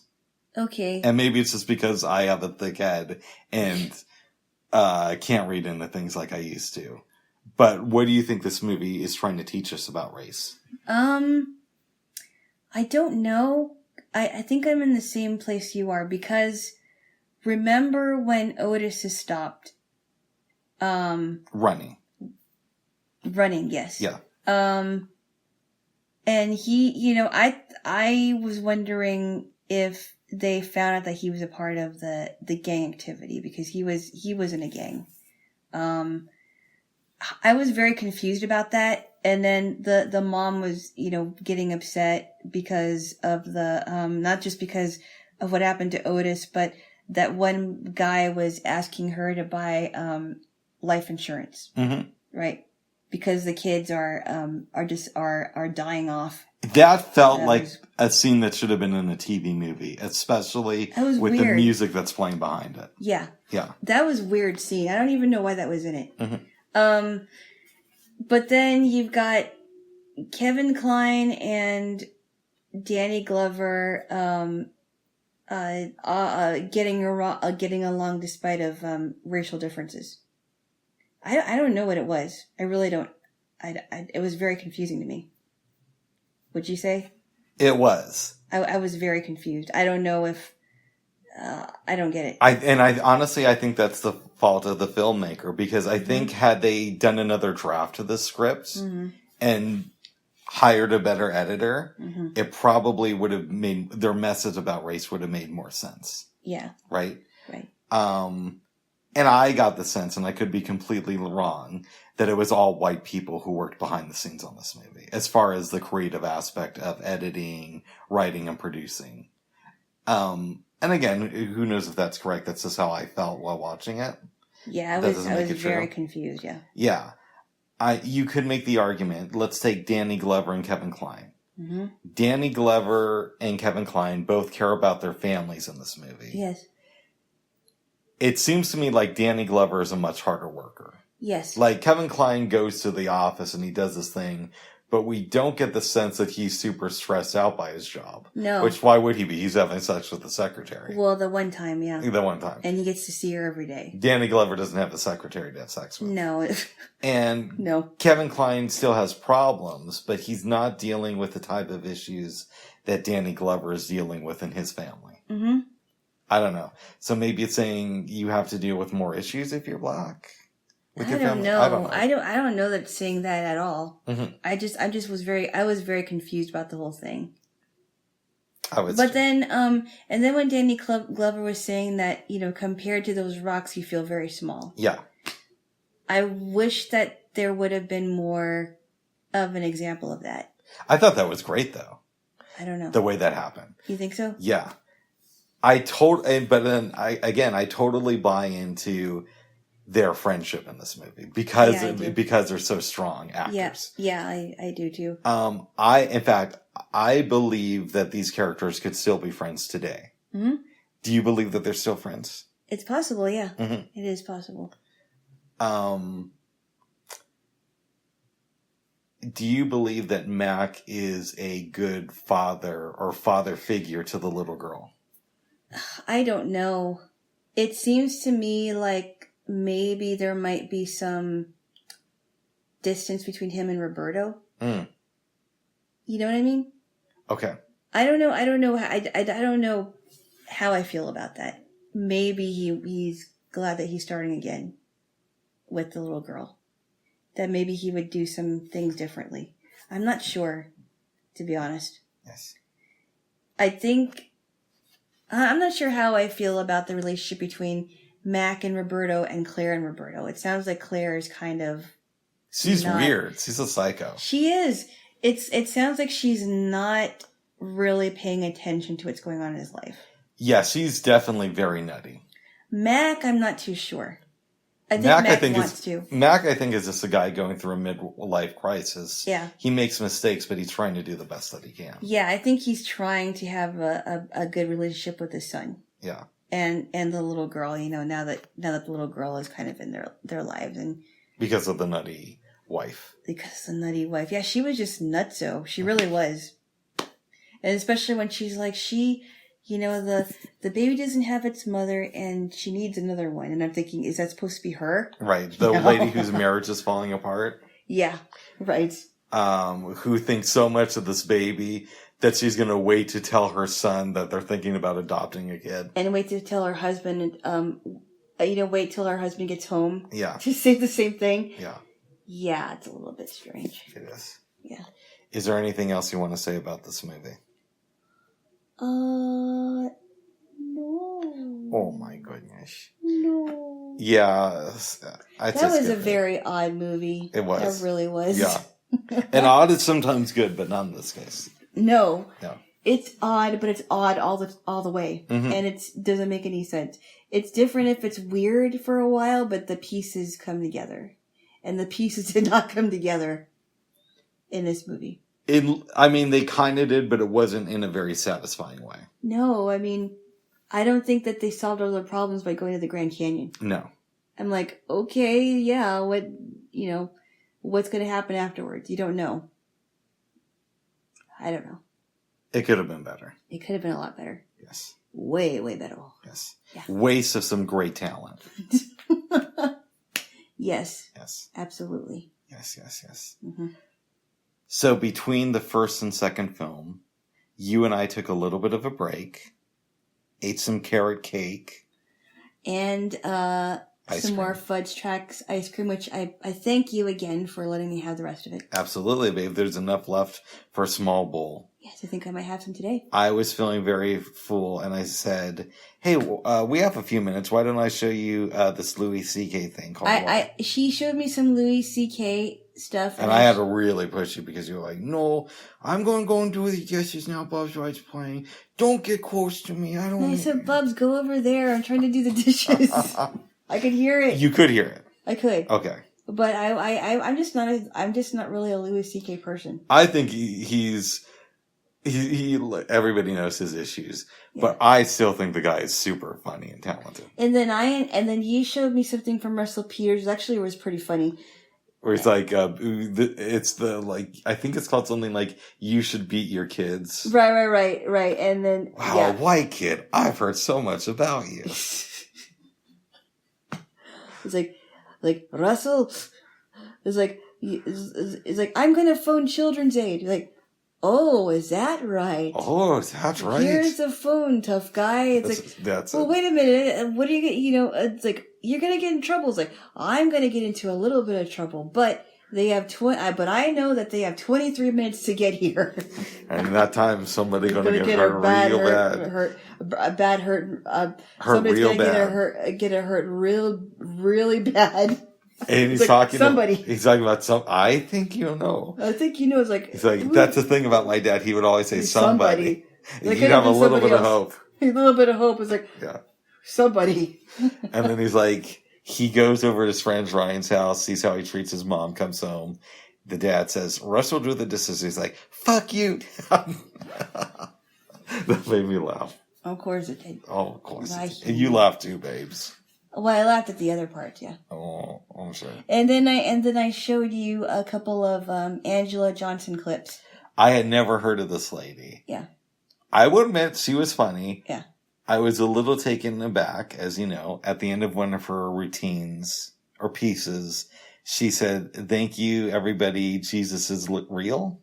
She said, God bless you guys. Jesus is real. I didn't expect that she was going to be a Christian comedian. And I said, open your mind, Bub, open your mind. And then I showed him one about the first one I showed him was the uncut version of the nail salon thing. That was pretty funny. I always like that one. And then I showed you the one about the, her friend's Filipino grandma. That one did make me laugh. Oi, sorry, dog. The one part where, she was talking about the Filipinos getting jumpy and having like 10 scared expressions. It's pretty funny. I did laugh during it. And then there was one part of the nail salon clip where she's like, oh, and by the way, her American name is Tammy. Yes. Tammy. It's true. Some of their names are like Jenny, Sandy, Tammy, apparently. So, I asked you this last night, but we haven't talked about it here. Yeah. Is Angela Johnson's husband a man of faith? I don't know. Okay. I don't know anything about him. I know that he's Puerto Rican, and I know that she did a routine because she's part Mexican and he's Puerto Rican, and she's talking about like using toothbrushes, or not using toothbrushes, but I'm talking about the differences between like Puerto Ricans and Mexicans. And it's like, well, my family calls me Mija, his mom calls me Mommy, and he's talking about like, oh, I don't want to eat your hot stuff, your Puerto Rican stuff or whatever it was. It was just funny. It's funny, like the mixing of two, Spanish speaking cultures. Apparently this Angela Johnson lady is pretty well known. Yes. She has, had characters on Mad TV. She's done some, family, stuff on YouTube, and, she has, she's done some comedy stuff on YouTube as well. Nice babes. Yeah, I think she's funny. And then you showed me a really good movie called Footloose. Footloose. Yep, in 1984. And I didn't... Oh, you showed me last night. But I'm bummed. Oh. I didn't remember seeing Footloose when I was a kid, but I remember watching Footloose as... I remember watching Footloose when I was 25, and it held up. It still held up. Give me the basic overview. So, this is in the town of Beaumont. I'm not sure what state it is. I'm guessing it's close to Illinois, right? I thought it was Texas, but keep going. Texas? Maybe it's Texas. Something like that. It's a small town. Her father is the pastor, but he also is responsible. Well, he feels he's responsible by passing laws. When you say her father, who is her? Her father is her name is Ariel Moore, played by Laurie Singer. Okay. Her father is played by John Lithgow, Pastor Moore. I think his name was like Sean or Shaw Moore. Oh, do you want me to tell that joke I told you during the movie? What? About the erotic film that they made from Third Rock from the Sun? No, forget it. Oh, geez, that was such a bad joke. You get it? You get it? All right, never mind. Because John Lithgow starred in that show in the 90s, but keep going. Yes. I thought it was funny, but you didn't. So anyway, she was, it starts off with this guy named Ren McCormick who comes to the town with his mom, and she's staying with her was it sister and brother-in-law? Something like that. Yeah. And they have children of their own. Who are much younger than Who are much younger, yeah. And, so I'm guessing they're living with them. Am I right? That's what I would assume. And, Ren is from the big city of Chicago, and he's not used to the small little town. Everybody goes to church. The pastor is like the town, is a part of the town council, and they have a law where they're outlawing dancing. And dancing, they think that dancing will lead to booze and drugs and all that, which is ridiculous. Even I say it's ridiculous. And that's saying something. Well, it's saying something to you. Because you'd outlaw almost everything. What? Keep going, baby. Bubs. Are you trying to offer some fighting words, Bubs? I'm trying to offer you a kiss, so you might as well. Give me a kiss. Because I want one shoulder you. Okay. All right, now go ahead. Okay. So we learn about some of the kids. We learn about the group that Ariel hangs out with. They're kind of a crazy bunch. One of the people is Sarah Jessica Parker, a young Sarah Jessica Parker, who's one of the crazy girls. I don't remember what her name is. Chuck Cramston is supposed to be like her boyfriend, and he's supposed to be the cool guy. Would you say? Yes. Yeah. Very annoying, really like macho in every way. You find out later on that things aren't going well with him and Ariel. So anyway, all this is going on, and Ren's trying to, there were times where he was stopped by the police for, what was he doing? He was dancing, right? I think he was, no, what had happened was he was playing his music too loud in his car. Right, he was playing his music too loud, and apparently that's a law in that town. Mm-hmm. He just doesn't understand why anyone could live in this town. The girls are saying, hey, talking to Ariel about Ren. It's like, hey, you should try to, go out with Ren because he's really cute and he's a new guy. He seems like a nice guy. And so, I think you should add some more in because I think I'm mixing everything around. But what about the time where he races Chuck? Okay, there's he races this guy named Chuck on these whatchamacallit? Motorcycles? No, they're used from farms. Tractors. Yes, and Chuck's tractor falls, and that's everybody's happy except for Chuck. Mm-hmm.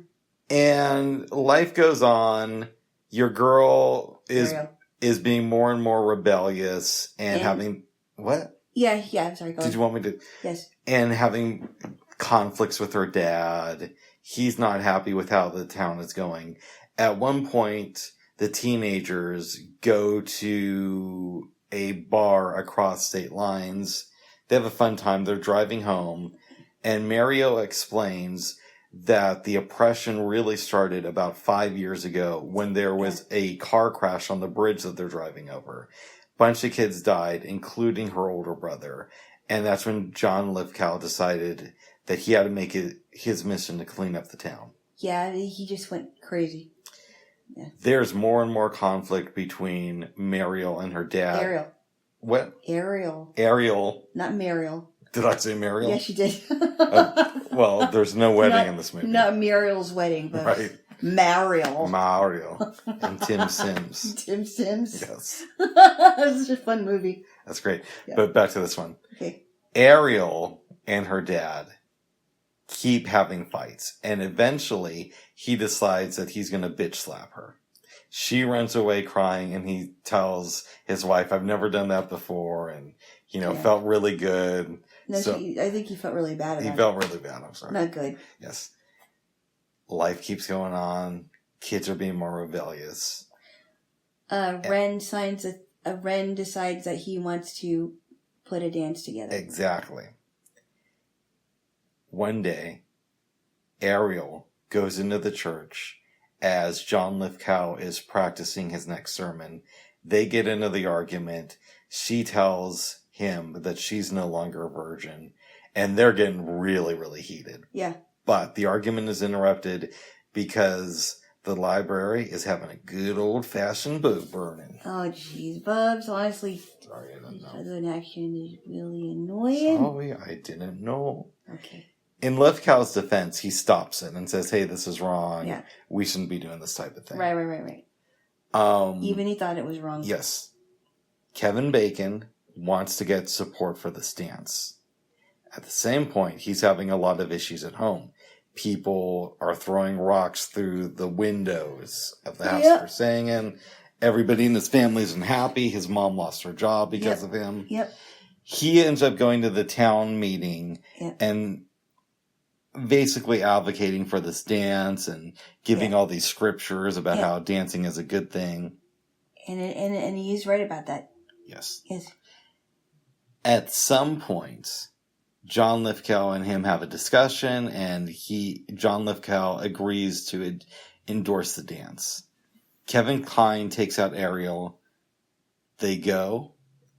John Lithgow and his wife are watching from afar.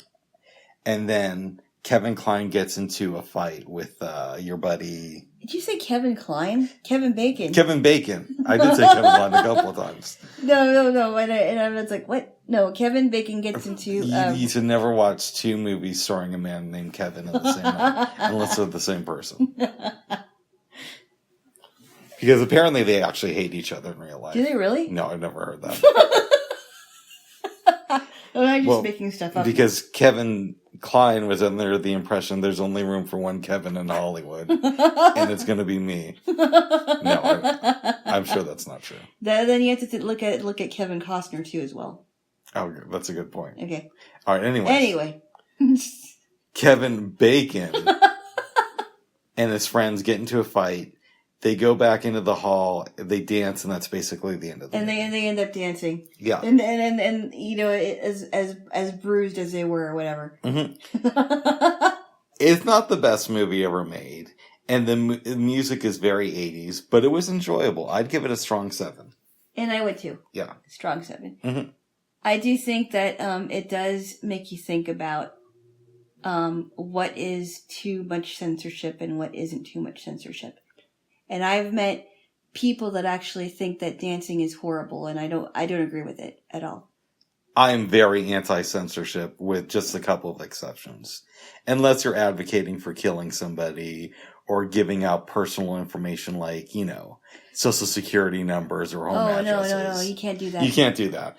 But besides for those things, Well, what about, remember when we had we both are not for smoking. We think it's a disgusting habit. Yeah. But remember when we had the conversation about some places have a ban on smoking? Mm-hmm. What do you think about that? Because I think... Well, smoking is different than censorship. Okay. You don't think that you think that states should have a statewide ban on smoking? No. Okay. But I do think that they're two separate issues. But I believe in personal freedom. Okay. And so as much as it disgusts me, I think that smoking should be legal and it should just be very expensive. And we should have campaigns around, but we've had campaigns for decades about knowing the dangers of smoking. Yeah. So they clearly don't work that much. I don't know that they don't work. I mean, I never picked up a cigarette. I know. But I know plenty of people who smoke. I do too. And it's a disgusting habit. I think it works for the people that really think about it. I don't know that it doesn't work for anybody. I think maybe the smoker will see it and they're like, I know I need to stop it, but I can't stop it. Yeah, but I do think that people should have the right to smoke. Now, where it becomes an interesting argument is where should they have the right to smoke? Yeah. Because do you want to make it to where they can just smoke in front of little kids? No. Who maybe it's more difficult for them to go to a safer area? Mm-hmm. I don't know. That's where I have some conflicts. Well, and then I remember restaurants used to have a smoking and a non-smoking section. Yep, back in the day. I remember that. And I was okay with it. I just didn't want to be in the smoking section. I wanted to be far away from it as possible. Being the son of smokers, we always had to eat in the smoking section. Oh, so disgusting. I know. And going to friends' houses where clearly their mother or father smoked was really disgusting. Yeah. It smelled like it. The worst is when they have a dog and cigarette smoke. Yeah. It's disgusting. It's really gross. I had never understood that. Yes. Yeah. But this film is very anti-censorship, which I think is a good thing. Yeah, I think that it can go too far when they try to censor things that people like to do anyway, like dancing. Mm-hmm. Dancing doesn't have to be bad. It really depends on the intent. If you know that dancing is going to lead you to do other things, don't do it. But don't make people stop doing it either. Well, why don't do it? Well, because if you know that that's going to cause you problems. I'm talking about individual stuff. Okay. I'm not talking about stopping people from doing from dancing, because I don't think that's right. Mm-hmm. I'm talking about if something is going to give you problems, then don't partake in it for yourself. Okay. Remember when he said, you all go home, the pastor said, you all go home and judge yourselves. That's what I mean. I like that. Yeah. That was great. You know, let God be the judge of what you're doing. Judge yourselves. You know, go home and think about what you're doing. Mm-hmm. But don't make everybody stop what they're doing. Yes. That's what I thought. What does John Lithgow in this movie teach us about growing? Well, when he said, and I thought that was great because when he said giving, learning how to trust their children, because if you have given them the tools to become better people as they get older, in order for them to show you that they trust them, you have to learn how to trust them. And I think that's what he realized. Well, my daughter can't grow if I don't trust her. Mm-hmm. She's going to make mistakes, but at least she knows that she can come to me if she did something wrong. And she can trust me. So I think that's a very good message. You teach them when they're younger, but when they get older and they're close to adulthood, they have to learn how to do things on their own. Yes. And they're going to make mistakes. But making mistakes is a part of growing up.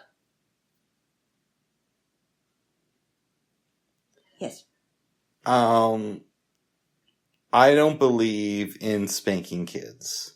And I do. I know, you're a big fan of it. I'm not saying I'm a big fan of it, but I think it is a good form of discipline. Okay. What do you think of when he slaps his daughter? I don't know, honestly. I forgot that part, actually. It was surprising to me. Mm-hmm. But maybe it would be surprising to me, and it sounded like that she's never gotten hit in her life. That surprised me. It's different if he regularly disciplined her correctly, not leaving marks on her. That would make more sense, but it sounded to me like she never got it. That was the implication. Yeah. And I don't think that was right. That he slapped her? If she never got it before, no. Oh, quite. But it's different if he has done this routinely and she's used to it. Yeah, I mean, if he slaps her every day, then, he's being a good dad. No, I mean spanking, not slapping on the face, but Okay. there's a difference. Okay, that was a joke. I would not slap somebody on the face. Oh, not even if they're a little kid? I probably popped them in the mouth for them to feel it, but it wouldn't be, like, I don't know. Yes. Or the backside's better. Oh my goodness. There's padding. Oh my goodness. And they'll get over it. I think that it's fine if you want to turn on the stove and hold their little hands over the burners. Bubs! That's a joke. Come on. No, I don't believe that you should punish kids with pain. Physical pain. I honestly think emotional pain is worse than physical pain because you smack a kid on the backside just for them to get disciplined. They're going to get over that. But if you constantly berate them and you belittle them and you call them stupid I think that's a lot worse than the physical scars they could get. But you also teach them that violence can be an answer. No, not necessarily. Oh. I think it's a very liberal stance that you're taking. I'm a very liberal man. But what that mean? That gives them consequences. That doesn't mean that it's spanking doesn't have to be. Spanking isn't like you're beating them to a bloody pulp. Listen, I know parents who spank who are good parents, yeah. or who at least seem that way to me. And I know parents who don't spank who are bad parents. Right. And I know parents who don't spank who are also good parents, right? Right. So I'm not saying if you spank a kid, it means that you're a horrible human being. But I'm saying, in my mind, it kind of sends the message that sometimes violence is the answer. And violence is very rarely the answer. Well, I think okay, so what if your kid is being bullied all the time? Are you going to tell your child, just take it and tell the principal, or are you going to tell the child, well, sometimes you have to defend yourself? Okay, yes, you will tell the child that you have to defend yourself, but here's the difference with something like that. it's different for another kid to hit a kid that's roughly their same size versus an adult to hit a kid.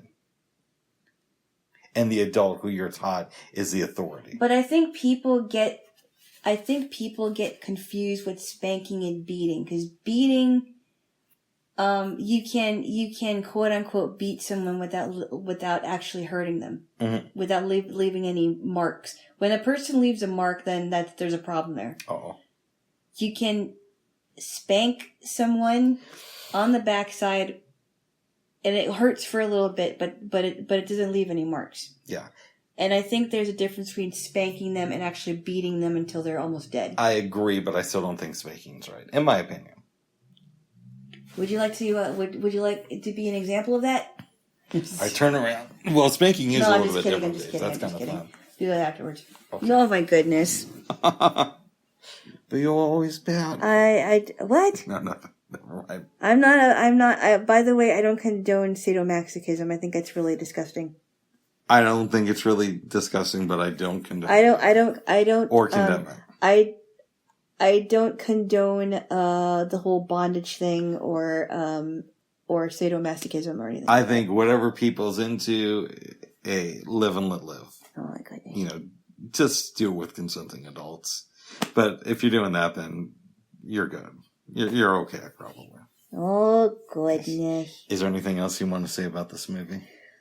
I would recommend it. I really, it really makes you think. Nice. It really does make you think. Good. Yeah. I would recommend it too. Yes. And good. and some of the songs are good. I actually liked. Yeah, a good message film. Let's hear for the boy. Yeah. Hear for the boy. I thought it was for the boys. The boy. Yes, and apparently you were correct. Yes. Yes. I thought it was Let's Hear It for the Boys when I was younger, but it's Let's Hear It for the Boy. Nice. Yes. Well, if it was Let's Hear It for the Boys, she would say Let's Hear It for my men. Okay. Okay, I'm just kidding. I don't think about the song that deeply, but that's just me. It's a good song. Good.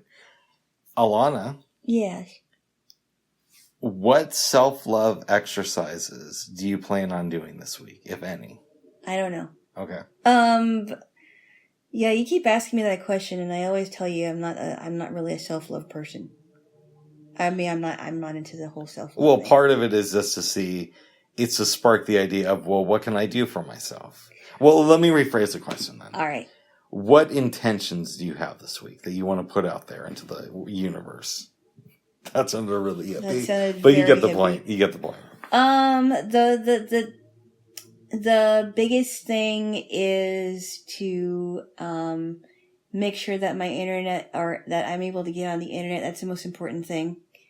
I want to read more of my book. Stop yawning on me, please. Sorry, babes, I didn't know. Once that's situated with the whole internet, I need to get back into writing, and I keep telling myself that, but I really need to just go ahead and do it. Nice.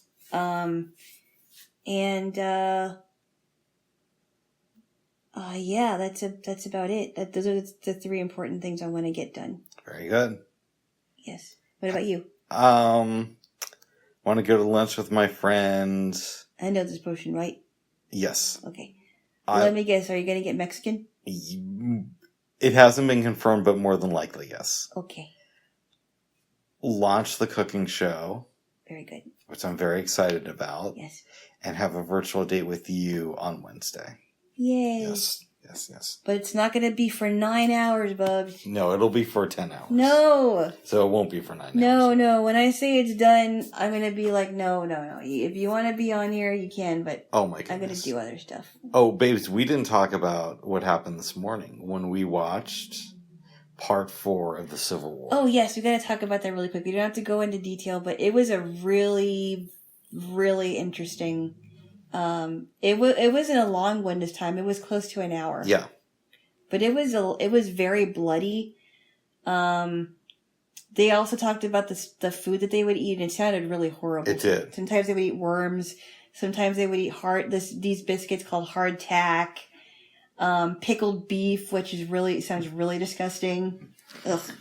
And they talked about in the South when the Civil War started, a bag of flour was $70, and by the end of the war, it was $200. Yeah, I'm like, that was crazy to me. That was crazy. Yeah, and then I was thinking to myself, well, no wonder why families are sending care packages to troops, because some of the stuff that they have to eat is like really, really disgusting, and they probably have to live in bad conditions as well. And I think they were talking about the desert, being in the desert, and how the winds were just really rough, and it was very hard to walk through it. I think that's what they were talking about, right? Yeah, and they talked about this weird ambush that happened, and then was it Stonewall Jackson who got killed? It may not have been him. No. Stonewall Jackson died in the hospital. Okay, who is that dude who lost his arm? It wasn't Robert E. Lee. It was one of his right-hand men. It was Robert E. Lee, right? No, it was one of his guys.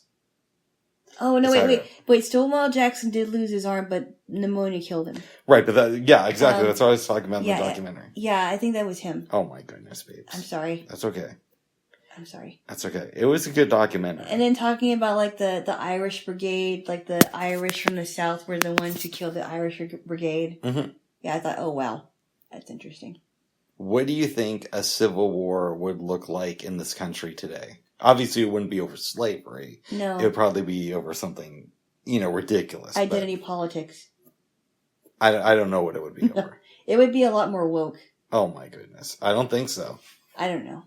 Well, a lot of people are using the wokest thing to fight over. And a lot of conservatives are using super conservative things to well, I think they're worth fighting. I think they are worth fighting for. Our freedoms, our liberty, our Constitution, our flag, our amendments. Those are all nice terms, but you have to scratch below the surface and find out what it really means.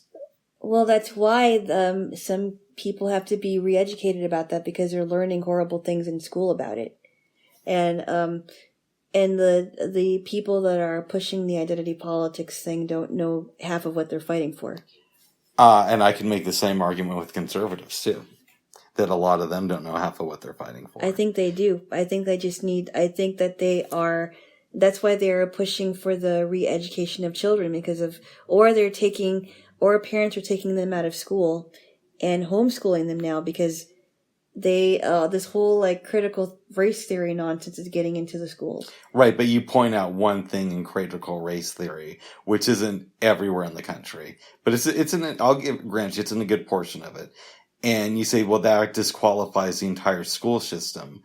Well, are these parents qualified to teach science? Are they qualified to teach math? Do they know enough about history?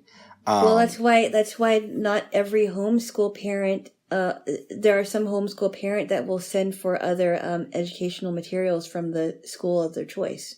It's not just that they can't teach it, but there are alternative materials that aren't being taught in school. But what are those alternative materials? Is it just that it's not critical race theory, or no? It's not just critical race theory. It's other stuff. It's not just that. It's a whole gamut of stuff that is being taught in school that they don't want their kids to be taught. When it comes to gender issues, when it comes to, if they don't want their kids to be taught evolution in school, things like that. Just things that they don't want their kids to be taught. Well, I think that kids, I think we're going down a rabbit hole. Should be taught evolution in school. And I think we're going down a rabbit hole. Okay. All I would say is it seems like a lot of this is rich people telling poor people what to think on both sides. And the poor people accepting it as gospel truth when rich elitists tell poor people to fight against rich elitists. And because they're sending these mixed messages, it's very, very confusing to people.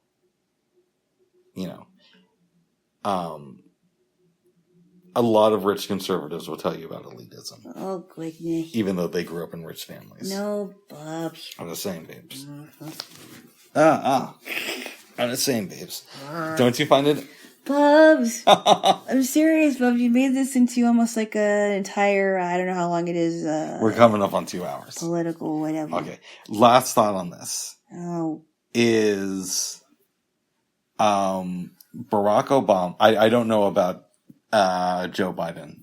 I mean, I read a book about him, but who knows how much of that is true. Okay. But Barack Obama and Bill Clinton came from super poor families. We haven't had somebody from the Republican Party who's become president in this country that came from a poor family since Ronald Reagan. But yet the Republicans are the ones talking about rich elitism. And with that said, I need a kiss. A wheel kiss, babes. Also, you're going to be a southern accent. Well, that's very... I love you, Jaylo. Oh. Please. Oh, my goodness. Oh. Let's end this on a good note. Babes. It's hard enough to hear about heart attack, and now I've got to hear your southern accent. Heart attack? Hard tack. Oh, yeah. No, I love you, Bush. I love you too, babes. I know you're joking. Yes. Okay. Tomorrow, Yes. even though this is getting released after, is a very special anniversary. Tomorrow? Yes. Wait a minute. Today is the 20. Oh, actually, tomorrow is tomorrow is a different day that I'm thinking about. But what is it? The anniversary of the signing of ADA into law. Oh, is it? Yes. Tomorrow's also my grandma's birthday. Oh. Yes. I have to call my grandma tomorrow. Okay. Yes. Do you have anything to say about the ADA? No. I think that it's wonderful that it is going to be the 31st anniversary, correct? Because it came out in 1990. Yeah. Yeah, I remember that was the one year that we were hanging out when we went to this party at this place, and we were celebrating the ADA that year. I think it was. Who was doing this? I think it was. I'm sorry. It was either. I think it might have been a couple years ago or 3 years ago. Was it you and me? No. It was the roll in the park thing. Oh, okay. Yeah. Yeah. I don't know about that, but the ADA is a very important thing, so I wanted to acknowledge it. That's very cool. Yes. Yeah. With that said, Jaylo, is there anything else you want to talk about? No. All right. I don't think so. I think we're good, babes. Let's wait. All right. An hour and 57 minutes there, Jaylo. Yay. All right. Bye-bye for now. Bye-bye. Bye-bye.